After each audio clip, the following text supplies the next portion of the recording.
D'aquí està dedicat a tots els hortelans, perquè encara que no ho sembli, Salt és un poble, o havia estat un poble de pagesos, d'hortelans, perquè el meu avi, per exemple, l'Àngel Vilagran, tenia un hort i jo el havia acompanyat moltes vegades a l'hort. Ja ho recordeu perquè havien fet algun vídeo des de l'hort del meu avi. Doncs bé, aquest homenatge als hortelans de Salt està al passeig de Girona, al carrer Major de Salt, que abans el carrer Major de Salt era l'artèria principal de Salt, després que ho fos Països Catalans, ara és Països Catalans, no?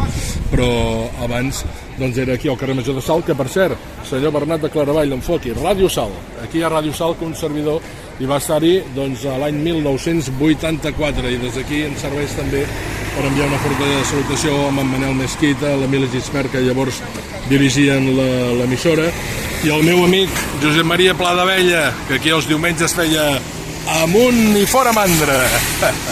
Bé, festes i tradicions catalanes, us el recomano des del carrer Major de Salt, parlant, per exemple, de Santa Quitèria. Alerta, el 22 de maig celebren una festa important a Sant Martí de Campmajor.